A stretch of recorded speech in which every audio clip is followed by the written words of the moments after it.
Hello दोस्तों, कैसे हैं आप लोग। इन दिनों जन्म करते हैं कि हाइब्रिड प्लांट का चलन बढ़ता जा रहा है और हाइब्रिड प्लांट लगाना भी चाहिए। और उससे हमें कैसे लगाना चाहिए, किस कंपनी का लगाना चाहिए, क्या खर्चा आने वाला है, और यदि ऑन ग्रिड प्लांट लगाते हैं तो हमें सब्सिडी वाला लगाना चाहिए या नॉन सब्सिडी वाला लगाना चाहिए, सारा कुछ इस वीडियो में डिस्कस करेंगे। एंड साथ में जो प्लेट है उसको भी ऊपर लिफ्ट करते जा रहे हैं, लेकिन सीढ़ी थोड़ा छोटा है, इसकी वजह से लिफ्ट करने ऊपर दिखते जा रही है। और यहाँ स्ट्रक्चर देख रहे हैं कि हाई राइज में हम लोग पूरा कंप्लीट कर चुके हैं, इसके साथ क्रॉस भी लगाए हैं और पूरा एस्टेट में लगाए हैं। अब जब पूरा स्ट्रक्चर है पूरा माउंट हो गया है तो सामने में देख रहे हैं कि ये इसके ऊपर में टावर है, एकदम पास में टावर है। और यहाँ पे जनवरी करते अरेस्टर लगा रहता है ऑलरेडी, तो यहाँ अरेस्टर न लगाएंगे। अब बाकी इसका जो अर्थिंग है पूरा कंप्लीट करेंगे। क्योंकि हमें मॉड्यूल को लिफ्ट करने में सीढ़ी की सहायता से थोड़ा दिखते जा रही थी, थोड़ा कम्पैक्ट सीढ़ी था, इसके वजह से तो हम लोग क्या किए, यहाँ से हम लोग रस्सी बांध करके मॉड्यूल को ऊपर में खींच रहे हैं। और इससे क्या होगा कि मॉड्यूल एकदम सेफली ऊपर में लिफ्ट हो जाएगा, चाहे वो कोई मंजिला भी हो, 1 मंजिला 2 मंजिला 5 मंजिला कितना मंजिला हो। अब इसके सहायता से हम लोग बढ़िया से लिफ्ट कर लेते हैं। और ये सबसे सेफेस्ट तरीका है मॉड्यूल को लिफ्ट करने का। और देख रहे हैं कि हम अब स्ट्रक्चर पे सोलर को माउंट करना शुरू कर चुके हैं। क्योंकि हम लोग हाई राइज में जब सोलर लगाते हैं तो हमको सबसे ज़्यादा दिक्कत होता है कि जब मॉड्यूल का जो मिड क्लैम और जेड क्लैम जो टाइट करते हैं उसको टाइट करने में, चूंकि बिना चढ़े उसको टाइट किया नहीं जा सकता। इट मीन्स कि मॉड्यूल के ऊपर चढ़ करके उसको टाइट करना पड़ता है। लेकिन फिर भी हम लोग कोशिश करते हैं कि मॉड्यूल पे वेट ना पड़े और साइड से उस पे मतलब लिफ्ट होकर के उसको टाइट किया जा सके, जैसा इसमें आपको दिखलाएंगे भी। और अगर कहीं जरूरत पड़ता है कि नहीं उस पर चढ़ना पड़े तो फिर देख रहे हैं साइड से लिफ्ट कर रहे हैं, पूरा उस पर भार नहीं रख रहे हैं। और अगर कभी कहीं जरूरत ऐसा पड़ता है कि ना उस पर कोई और सहारा नहीं है तो फिर लाइट वेट पर्सन है मेरा एक मिथलेश, उसको चढ़ा करके फिर उसको हम लोग लिफ्ट करते हैं और बढ़िया से टाइट करते हैं। क्योंकि टाइट करना सबसे ज़्यादा जरूरी है, वरना एक बार लूज छोड़ देंगे तो बार बार आदमी को चढ़ना पड़ेगा टाइट करने में, जिससे क्या हो कि माइक्रो क्रैक होने की संभावना होती है। इसलिए हम लोग जब स्टार्टिंग में ही जब सोलर लगाते हैं उसी टाइम बढ़िया से टाइट करके देते हैं। हमारा जो मॉड्यूल है पूरा माउंट हो गया है। अब हमें इसका टेस्टिंग भी ले लेना है साथ में, क्योंकि अभी जल्दी से काम खत्म करना है। तो देख रहे कि 1.66 एम्पियर का जनरेशन दे रहा है। वो इसलिए क्योंकि एक तो मॉड्यूल एकदम पूरा क्लीन है और दूसरा कि शाम हो गया इसलिए इतना प्रोडक्शन दे रहा है। लेकिन इतना प्रोडक्शन इसलिए दे रहा है क्योंकि मॉड्यूल पूरा क्लीन है, अगर गंदा रहता तो इससे और कम प्रोडक्शन रहता है। ठीक है, और अभी इसको थोड़ा क्रॉस जो देना है वो कर रहे हैं, फाइनल वायरिंग करते जा रहे हैं, एकदम नीट एंड क्लीन तरीके से वायरिंग कर रहे हैं ताकि वायर कहीं से लटका हुआ ना रहे, फिर उस पर टाई से उसको टाइट कर लिया जाएगा। तो ये सारा फिनिशिंग अपने काम में देते हैं और एकदम नीट एंड क्लीन तरीके से। उसके बाद इसका जो पाइपिंग है, पाइपिंग में आप ध्यान देखिएगा कि पाइपिंग कितना खास है। तो इस तरह से क्रॉस लगा दिए ताकि ये मॉड्यूल का जो स्ट्रक्चर है वो कितना भी विंड प्रेशर आएगा उसे हिल डोल ना होगा, क्योंकि फास्ट एंड वर्क के साथ काम किए हैं। अब इस पूरे इंस्टॉलेशन का फाइनल वर्क है वो है इसका वायरिंग, जिसमें यहाँ पे टोटल 9 प्लेटें लगी है। तो 9 प्लेट को एक साथ सीरीज कर दिए हैं और यहाँ से टोटल 2 ही तार जाएगा, 1 प्लस 1 माइनस, और बढ़िया से फिनिशिंग के तरीके से वायर लेके नीचे उतर गए। और जब वो पाइपिंग जब करने जा रहे हैं तो जो पाइप हम लोग यूज कर रहे हैं वो है यूपीवीसी पाइप, वो आपको दिखलाते हैं। और वो क्यों? क्योंकि कस्टमर का वो डिमांड था। और यूपीवीसी पाइप का फायदा ये रहता है, जो घर में पानी वाला पाइप यूज करते हैं ना वो उसको बोलते हैं यूपीवीसी पाइप। उसका फायदा ये है कि वो इतना ज़्यादा मजबूत होता है कि जब तक ये पूरा स्ट्रक्चर चलेगा, सोलर चलेगा, तब तक इसका लाइफ रहता है, मतलब लाइफ बहुत ज़्यादा रहता है। इसलिए यूपीवीसी पाइप यूज किया जाता है। और जब कस्टमर डिमांड करता है तो ही करते हैं, वरना हम लोग नहीं करते, क्योंकि इसको इंस्टॉल करने में बहुत ज़्यादा मतलब मेहनत लगता है। दूसरा कि ये थोड़ा महंगा भी आता है, तो कस्टमर अगर कोई डिमांड करेगा तो हम लोग लगा के देते हैं।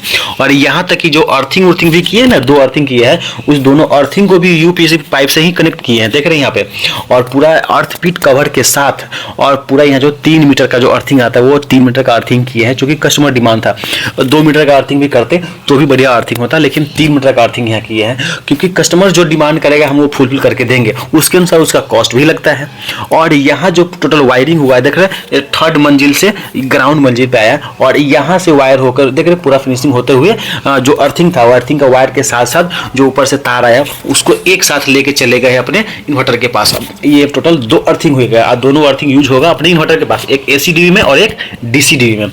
ठीक है, और इस तरह से अंदर चला गया वायर। और यहाँ पे जो हम लोग इन्वर्टर लगा रहे हैं ये है सेल्कोनी का 5 किलोवाट का मैग्नम सीरीज। ठीक है, मैग्नम जो आता है 5 किलोवाट का सेल्कोनी वाला वो वाला है। उसी के साथ जो एसी डीवी बॉक्स आया था इन्वर्टर के साथ, वो एसी डीवी बॉक्स अभी इंस्टॉल कर रहे हैं और उसको पीवीसी ट्रे से उसको सजा रहे हैं। और यहाँ पे खास है कि मोस्ट ऑफ कस्टमर ऐसे हैं जिनके घर में पुराना वाला इन्वर्टर बैटरी लगा रहता है। अगर कोई चाहते हैं कि हमारे पास 2 बैटरी है और उसमें हमको 2 बैटरी वाला इन्वर्टर लगा करके उसको हाइब्रिड बना दीजिए, उस पर सोलर लगा के हमको प्लांट लगा दीजिए, तो संभव है। आप कर सकते हैं। लेड एसिड बैटरी को यूज करके उसको सोलर बैटरी में कन्वर्ट किया जा सकता है। अगर किसी के पास चाहते हैं कि 2 बैटरी है मेरे पास, 2 बैटरी और लेकर के हमको 5 किलोवाट का इन्वर्टर लगा दीजिए, 48 वोल्ट बना दीजिए, तो भी संभव है। ये सारा कुछ संभव है जो यहाँ हम करके दिए हैं। और देख रहे हैं प्रायोरिटी चेक करके पूरा सोलर का हम उसमें इन करेंगे, इसको टेस्टिंग करके दिखलाने वाले हैं। अब लास्ट वायरिंग रह गया है इसके सोलर का, तो इसका प्रायोरिटी चेक करके इसके इन्वर्टर में इन करेंगे और अब इस पर लोड चला करके इनको दिखलाएंगे। चूंकि अभी तो शाम हो गया है, लेकिन मॉर्निंग में इस पर लोड चला के दिखलाएंगे। और ये जो इन्वर्टर है ये 2 साल वारंटी में है। और कुछ जो इन्वर्टर है जो चाइना वाला इसकी ये गोटू का है, तो इस तरह का और भी सारे इन्वर्टर है वो मात्र 1 साल वारंटी में आता है। और बाकी जो गैलेक्सी 6G आता है वो 5 साल वारंटी में आता है। उसको अगर 10 साल वारंटी लेना चाहते हैं तो वो भी मिल जाता है। और यही सब वजह है कि वो इन्वर्टर थोड़ा ज़्यादा महंगा में मिल जाता है और ये सस्ता मिलता है, तो आप लोग ये जल्दी प्रीफर कर लेते हैं। लेकिन इसमें प्रॉब्लम भी उतना ही ज़्यादा आता है। जैसे कि आप 6G की बात कर लेते हैं, ये गैलेक्सी 6G सेल्कोनिक का है। यदि आप मेरा व्यूअर्स होंगे तो आपको पता होगा कि हम यही ब्रांड या फिर इसी टाइप का इन्वर्टर हम ज़्यादा रिकमेंड भी करते हैं और लगाते भी है, क्योंकि ये सबसे सेफ है और इसमें प्रॉब्लम बिल्कुल भी नहीं आता है। इसमें ज़्यादा वारंटी भी है, थोड़ा कॉस्टली तो है लेकिन वारंटी इसमें ज़्यादा है और इसमें कोई प्रॉब्लम नहीं आता है। इस वजह से हम ज़्यादा रिकमेंड यही करते हैं। जैसा कि ये हम प्लांट लगा रहे हैं पटना में, और यहाँ पे इनके यहाँ पहले से ऑनग्रिड प्लांट लगा हुआ था, लेकिन ये चाहते थे कि हमारे यहाँ जो लाइट कटता है उतने देर के लिए बैकअप नहीं मिल पा रहा है, तो हम नॉर्मल इन्वर्टर बैटरी ना खरीद करके हम डायरेक्ट हाइब्रिड प्लांट ही लगा ले लिथियम के साथ, ताकि हमको परमानेंट सोल्यूशन मिल जाए। तो कस्टमर का रिकमेंडेशन था कि हमें हाइब्रिड प्लांट लगा दीजिए लिथियम बैटरी के साथ। और इनका जो ऑनग्रिड प्लांट था उसके साथ ये डीसीडी पहले से लगा हुआ था और ये एसीडी भी लगा हुआ था। तो एक अलग से चूंकि लोड भी चलाना था, इसके लिए हमने एक एसीडी भी जोड़ दिया। इसके थ्रू इनका लोड चलेगा, लोड का कटअप होगा। और इसमें चेंजर भी लगा हुआ है कि अगर कुछ प्रॉब्लम आएगा इन्वर्टर में तो डायरेक्ट हम चेंजर को शिफ्ट कर दे ताकि ग्रिड से हमारा बाईपास हो जाए। और ये जो लिथियम बैटरी है हम इनको दिए हैं, ये सेल्कोनी का, चूंकि इन्हीं का कहना था कि हमको सेल्कोनी का जो 4 किलोवाट बैटरी आता है वो दे दीजिए। और इसमें बस स्क्रीन नहीं है, बाकी सारा कुछ सेम है। और अगर कोई हाइब्रिड प्लांट लगाना चाहता है लेकिन बड़े स्केल में, कोई भी एमएसएमई इंडस्ट्री है, जो लघु उद्योग है या सूक्ष्म उद्योग है या फिर होटल है या फिर रेस्टोरेंट है, इस टाइप का कोई भी अगर टाइप का जहाँ पे लोड का रिक्वायरमेंट ज़्यादा है, 20 किलोवाट से 50 किलोवाट 100 किलोवाट है, तो वहाँ के लिए अगर हाइब्रिड प्लांट अगर लगाते हैं, जैसा कि इन्होंने सोचा, क्योंकि इनको या तो बिजली 24 घंटे चाहिए या जब लाइट कटे उस टाइम के लिए इनको डीजी लेना पड़ता है। बट डीजी तो परमानेंट सोल्यूशन नहीं है ना कि लाइट का, तो इसलिए अगर आप लिथियम बैटरी के साथ अगर हाइब्रिड प्लांट लगाते हैं तो उस पर भी अगर सोलर लगा लेते हैं तो वो परमानेंट सोल्यूशन है, क्योंकि उसमें ना तो आपको बिजली बिल देना है। और कई जगह ऐसा भी होता है कि जब ज़्यादा लोड पड़ता है तो किसी फेज का वोल्टेज बहुत ज़्यादा डाउन हो जाता है, जिसकी वजह से कोई मशीन नहीं चल पाता है। तो ये सारा इक्वालिटी के लिए ये पूरा प्लांट लगाया है, वो भी हाइब्रिड इन्वर्टर 20-20 किलोवाट का 2 इन्वर्टर लगाया है, ताकि अगर किसी एक इन्वर्टर में प्रॉब्लम आए तो बाकी जो इन्वर्टर है उससे काम चलाया जा सके। इसलिए 2 इन्वर्टर लगाया है, ना कि एक ही इन्वर्टर लगाया है। और देख रहे बैटरी बैंक भी 2 लगाया गया है, ताकि किसी एक में प्रॉब्लम आए तो दूसरा बढ़िया से काम करे, और जब दोनों सही रहे तो बढ़िया से और अच्छे से काम हो सके। इस तरह से 2 यूनिट लगाया गया, दोनों को पैरेलल कर दिए तो 20-20 करके 40 हो गया। और इस तरह से हमारा प्लांट पूरा रेडी है। इनको अब टेस्ट करके दिखला रहे हैं। और ये प्लांट उस जगह के लिए है जहां पे कोई नया सिरे से काम स्टार्ट करना चाहिए, जैसे कि कोई हॉस्पिटल हो गया, कोई फैक्ट्री स्टार्ट करना चाह रहे हैं, किसी भी टाइप का, कोई रेस्टोरेंट है, विवाह भवन है, इस तरह का, मतलब जहां पे ज्यादा लोड का रिक्वायरमेंट है लेकिन किसी टाइम मतलब एनी टाइम नहीं है, तो वहां के लिए ये लिथियम बैटरी इस तरह का प्लांट अगर आप लगाते हैं तो आपका सक्सेसफुल होगा और परमानेंट सोल्यूशन मिल जाएगा। और डीजी का एकदम रिप्लेसमेंट है ये। और इसमें कुछ ऐसा मशीन है जहां पे मिली सेकेंड का अगर आपको फ्लक्चुएशन से अगर काम बंद हो जाएगा तो वहां के लिए नहीं है, क्योंकि इसमें 0.01 सेकेंड का फ्लक्चुएशन है। तो उसके लिए आपको ऑनलाइन पीसीयू की रिक्वायरमेंट पड़ेगी। और लोड हैंडलिंग की बात करें तो यहाँ पे देख रहे हैं कि 52 एम्पियर एक फेज में, दूसरे में 42 एम्पियर है, 44 एम्पियर है। और भी मतलब फ्लक्चुएशन बहुत ज्यादा हो रहा है, जिससे इन्वर्टर पे कोई फर्क नहीं पड़ रहा है। लेकिन यही अगर आप ट्रांसफार्मर वाला इन्वर्टर लगाते हैं तो वहां पे फर्क पड़ता है। अगर ज्यादा अनबैलेंस होगा तो इन्वर्टर बंद पड़ जाता है, जो इस इन्वर्टर में नहीं हो रहा है उस तरह का दिक्कत। इट मींस कि इसका जो रनिंग कंडीशन एकदम स्मूथ है।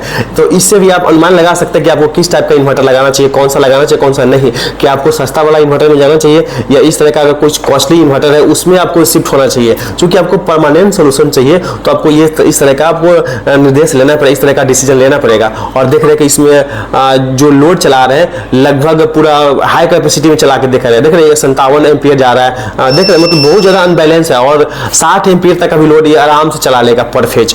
तो इस तरह से इनको पूरा लोड टेस्ट करके दे रहे हैं ताकि आप लोग ये समझ सके कि हमें कितना किलोवाट लोड चलाना चाहिए। जैसे एक देख रहे हैं एक में कितना है 19 किलोवाट के आसपास का लोड चल रहा है, मतलब 20 किलोवाट इन्वर्टर लगा हुआ है तो इसमें पूरा 20 किलोवाट का भी लोड आप चला सकते हैं, जिससे इन्वर्टर को कोई फर्क नहीं पड़ने वाला है।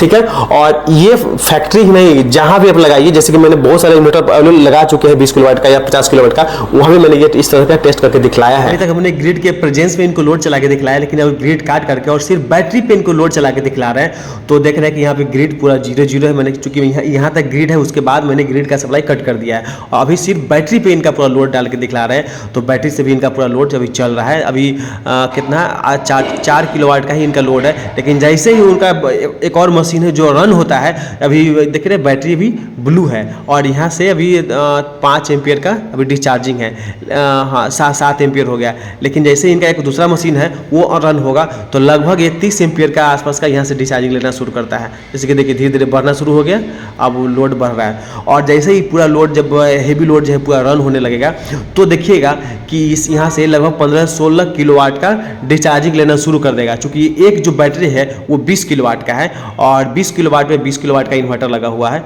अभी देखिए 27 एम्पियर हो गया, 25-24 ऐसे, मतलब कि लगभग 25 एम्पियर के आसपास का के ऊपर का ही ये डिस्चार्जिंग ले रहा है। इट मीन्स कि यहाँ पे एक में हो गया 15 किलोवाट के आसपास का लोड और यहाँ पे ज़्यादा है, मतलब इसमें 16 किलोवाट हो गया, मतलब एक में 15 किलोवाट और एक में 16 किलोवाट का डिस्चार्जिंग हो रहा है। मतलब इस तरह से अगर हेवी लोड भी चले, देखिए यहाँ पे दिख रहा है 16 किलोवाट का लोड है एक में और मैंने बैटरी डिस्चार्जिंग है एक में लगभग 15 किलोवाट पॉइंट कुछ है, मतलब वो भी लगभग 16 किलोवाट के आसपास का है। ठीक है, लेकिन जैसे ही इसमें ग्रिड इन करेंगे, अभी तो बैटरी पिन का पूरा चल रहा है, जैसे ग्रिड इन हुआ तो बैटरी क्या हो गया, अब हारा हो गया, मतलब बैटरी को अब चार्जिंग में लेने लगा और इसमें कोई फ्लक्चुएशन नहीं आया है। इट मीन्स कि अगर अच्छा वाला प्लांट लगाते हैं तो इतना स्मूथ रन करके आपको पूरा फैक्ट्री भी रन करके दे देगा। सो फ्रेंड्स, इसमें से आप कोई भी अगर प्लांट लगाना है तो आप हमें कमेंट कर सकते हैं या जो नंबर फ्लैश कर रहा है इस पर आप हमसे संपर्क कर सकते हैं, चाहे व्हाट्सएप के थ्रू या कॉल के थ्रू। और यदि आपने मेरा चैनल अभी तक सब्सक्राइब नहीं किया तो काइंडली सब्सक्राइब कीजिए, बेल आइकन हिट कीजिए और इंस्टॉल करवाने के लिए जल्दी से संपर्क कीजिए।